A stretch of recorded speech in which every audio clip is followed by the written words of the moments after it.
નમસ્તે વિદ્યાર્થી મિત્રો, ધોરણ 10ની અંદર વિષય વિજ્ઞાન જેની અંદર છે એ ચેપ્ટર 15 જે આપણું પર્યાવરણ, તો એ ચેપ્ટર આજે આપણે શરૂ કરવાના છીએ કે પર્યાવરણ વિશેની જાણકારી છે કે જે આપણે આ ચેપ્ટરમાં છે કેટલાક એના વસ્તુઓ વિશે છે થોડી ઘણી જાણકારી છે એ આપણે આ ચેપ્ટરની અંદર મેળવીશું.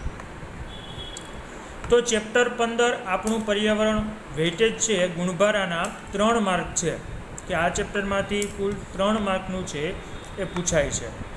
તો આપણે ચેપ્ટરની છે એ શરૂઆત કરીએ કે જે આપણું પર્યાવરણ છે ચેપ્ટરની શરૂઆત કરીએ તો પર્યાવરણ શબ્દ છે એનાથી બધા લોકો છે પરિચિત હોય છે કે પર્યાવરણ એટલે શું, તે બધા લોકો છે એના વિશેની જાણકારી છે એ રાખતા જ હોય છે અને બધા લોકોને છે પર્યાવરણ વિશેનો ખ્યાલ હોય જ છે કે પર્યાવરણ એટલે શું. તો આજુબાજુના જે આપણા વિસ્તારમાં જોઈએ તો જે બધી જ વસ્તુઓ છે જે આપણા પર્યાવરણ હેઠળ આવે, કે જે બધી જ વસ્તુઓ આપણે પર્યાવરણમાં લઈએ છીએ, કે ધારો કે કોઈ હવા હોય, કોઈ જાતનું વાતાવરણ જે આપણે કહીએ છીએ, તે બધી જ વસ્તુઓ છે પર્યાવરણ કહેવાય.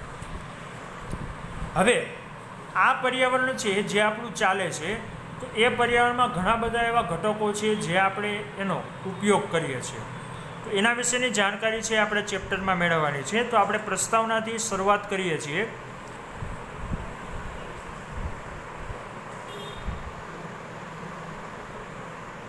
તો આપણે શરૂઆત કરીએ પ્રસ્તાવનાથી. તો આપણું પર્યાવરણ શબ્દથી પરિચિત છીએ અને આ શબ્દનો ઉપયોગ છે એ આપણે ટેલિવિઝન પર પણ સાંભળ્યો હોય છે, સમાચાર પત્રમાં પણ હોય અને આપણી આસપાસના લોકો દ્વારા સામાન્ય રીતે કરાય છે. મતલબ કે પર્યાવરણ શબ્દનો જે ઉપયોગ છે એ આપણે અવારનવાર સાંભળતા હોઈએ છીએ. તે પછી ટેલિવિઝન પર પણ સાંભળતા હોય કે પર્યાવરણ છે ખરાબ થઈ રહ્યું છે, વૃક્ષો કપાઈ રહ્યા છે.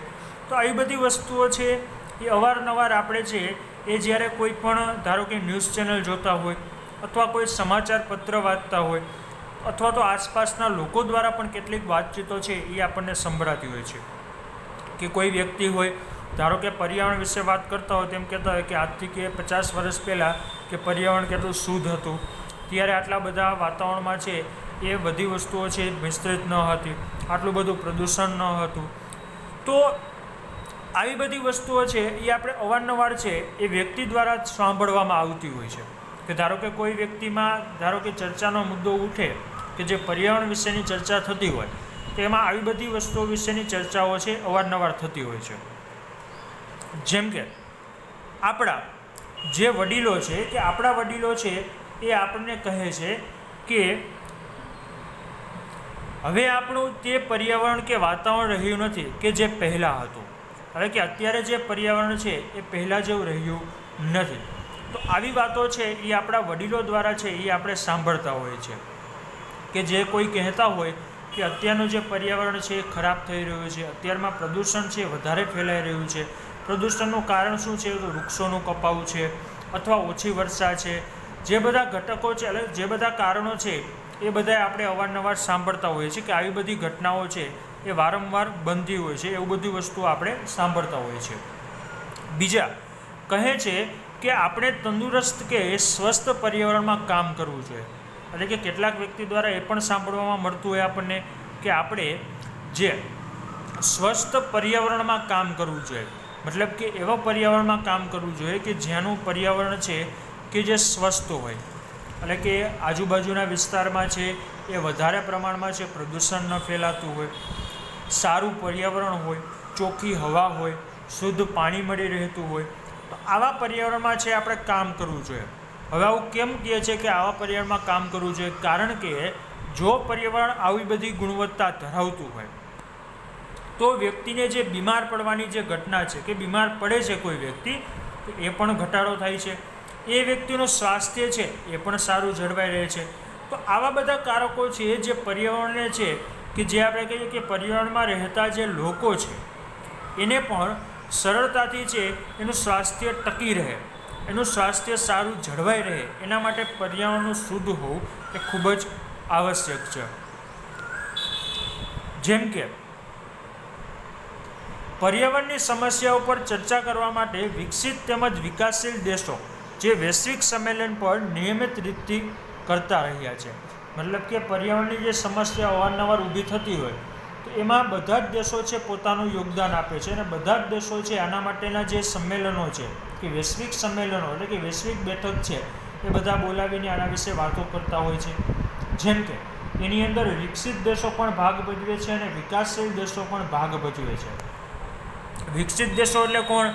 તો અમેરિકા છે, રશિયા છે, જર્મની છે. તો આ બધા દેશો જે વિકસિત દેશો કહી શકાય આપણે. અને વિકાસશીલ મતલબ કે ભારત છે, પાકિસ્તાન છે, બાંગ્લાદેશ છે. તો આ બધા દેશો છે એને વિકાસશીલ દેશો કહેવાય. તો વિકાસશીલ દેશો મતલબ કે જેનો વિકાસ થઈ રહ્યો છે, અને વિકસિત દેશો એટલે કે જેનો વિકાસ થઈ ગયો છે. તો આવા બે શબ્દો છે જે આપણે અહીં ઉપયોગ થયેલા છે, અને એ બધા જ દેશો છે એ આના માટે છે ઘણા બધા સંમેલનોનું આયોજન કરે છે.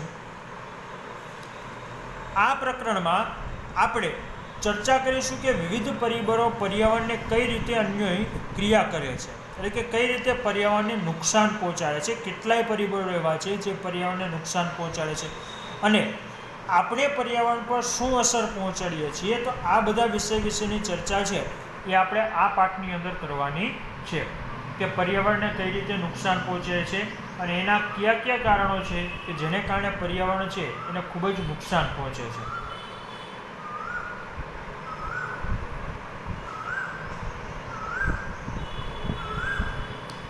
ચાલો આગળ ચર્ચા કરીએ આપણે. તો ટોપિક નંબર છે 15.1 નિવસન તંત્ર, તેના ઘટકો અને સંઘટકો કયા છે. એટલે કે નિવસન તંત્ર જે આપણું છે, નિવસન તંત્ર મતલબ કે રહેણાંકનું આખું એક તંત્ર રચાય જેને નિવસન તંત્ર કહેવાય. જેમ કે આપણે આજુબાજુના વિસ્તારમાં જોતા હોય તો નિવસન તંત્ર મતલબ કે અલગ અલગ વિસ્તારમાં છે અલગ અલગ સજીવો રહેતા હોય. એ સજીવોનો જે રહેણાંકનો વિસ્તાર છે એને નિવસન તંત્ર કહેવાય. અને તેના ઘટકો અને સંઘટકો કયા છે, મતલબ કે એને કયા ઘટકોની જરૂર પડે છે કે જેને કારણે એનું નિવસન તંત્ર રચાય છે. તો એના વિશેની ચર્ચા કરીએ આપણે આ ટોપિકની અંદર.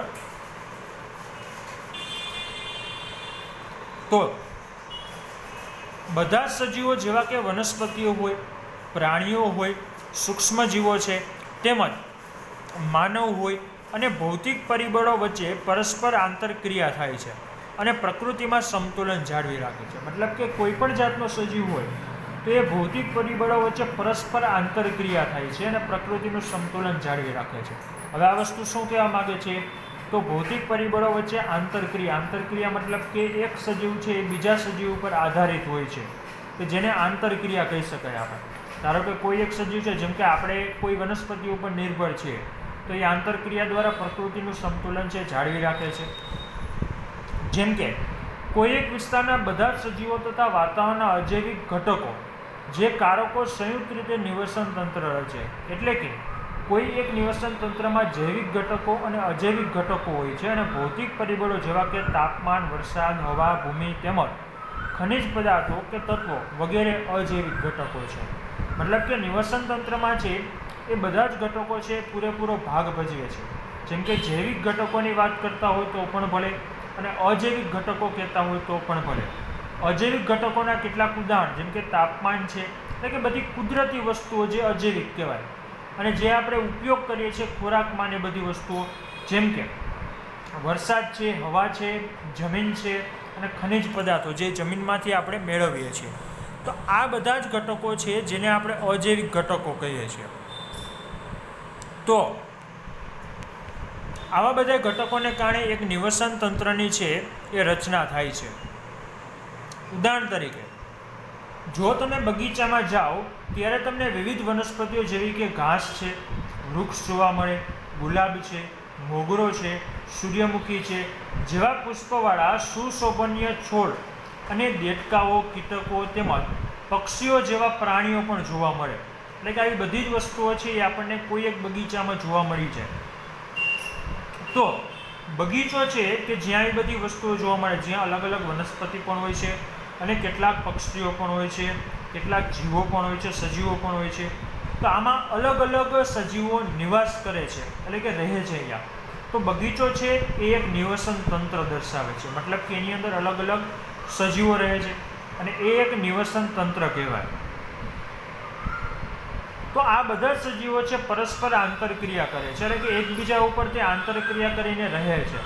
જેમ કે કોઈ પણ છોડ છે એમાંથી જે પતંગિયા, ધારો કે કોઈ પણ ફૂલમાંથી રસ ચૂસતા હોય તો પતંગિયાનો ખોરાક છે એના ફૂલમાંથી મળે છે. તો એની રીતે જોવા જઈએ તો પતંગિયાની રીતે છે એનો ખોરાક છે કેના ઉપર આધારિત હોય તો ફૂલ ઉપર આધારિત હોય છે.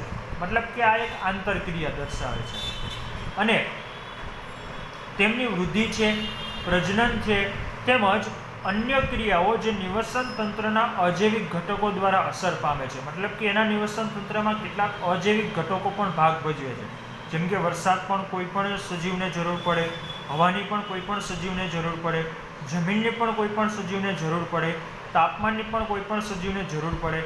તો આ જેટલા ઉદાહરણ દીધા એ બધા જ અજૈવિક ઘટકો છે અને તેના દ્વારા બધા જ સજીવો છે અસર પામતા હોય છે. આમ બગીચો છે એક નિવસન તંત્ર છે. જેમ કે જંગલ છે, તળાવ, સરોવર અને એ નિવસન તંત્રના અન્ય પ્રકાર છે. મતલબ કે જંગલ છે એ પણ એક નિવસન તંત્રમાં આવે, તળાવ છે એની અંદર પણ ઘણા બધા સજીવો રહેતા હોય, સરોવર છે એની અંદર પણ ઘણા બધા સજીવો રહેતા હોય. તો આ બધા જ નિવસન તંત્ર છે. અને નિવસન તંત્રની અંદર રહેતા, જેમ કે જંગલ નિવસન તંત્ર છે તો એની અંદર વૃક્ષ હોય, પછી પ્રાણીઓ હોય, કીટકો હોય, નાના સૂક્ષ્મજીવો પણ હોય. તો આ બધા છે નિવસન તંત્રના ઘટકો કહેવાય. જ્યારે જંગલ છે એને નિવસન તંત્ર કહેવાય. હવે તમને મારા ખ્યાલ મુજબ શબ્દ બને સમજાઈ ગયા હશે. નિવસન તંત્ર એટલે શું? તો એક રહેણાંકની જગ્યા, કે જે જંગલ છે એક નિવસન તંત્ર કહેવાય. જ્યારે ઘટકો અને સંઘટકો એટલે શું? તો એમાં રહેવાસી કરતા જે સજીવો છે એને એના ઘટકો તરીકે લઈ શકીએ છીએ આપણે. તો આગળ વાત કરીએ કે જે કુદરતી કે નૈસર્ગિક નિવસન તંત્રના ઉદાહરણ, જ્યારે કે બગીચો કે કોઈ ઉદ્યાન કે ખેતર છે જે માનવ સર્જિત નિવસન તંત્ર છે. મતલબ કે બગીચાની વાત કરતા હોય, ઉદ્યાનની વાત કરતા હોય અથવા ખેતરની વાત કરતા હોય તો એ એક માનવ સર્જિત નિવસન તંત્ર કહેવાય. જેમ કે તમને એક નીચે પ્રવૃત્તિ પણ દર્શાવેલી છે 15.1 પ્રવૃત્તિ. તો એની અંદર પણ એક માછલી ઘરનું ઉદાહરણ લીધેલું છે. અને માછલી ઘર છે એ પણ એક નિવસન તંત્ર છે કે જેની અંદર સજીવો રહેણાંક છે એ દર્શાવતા હોય છે. હવે આ આપણે છે એ પ્રથમ પેજ છે પાઠનું, એ આપણે અહીંયા કણે છે એ પૂર્ણ કરીએ છીએ. અને નેક્સ્ટ વિડીયો લેક્ચરમાં આપણે છે એ 15મા ચેપ્ટરની અંદર આગળ અભ્યાસ કરીશું. અસ્તુ.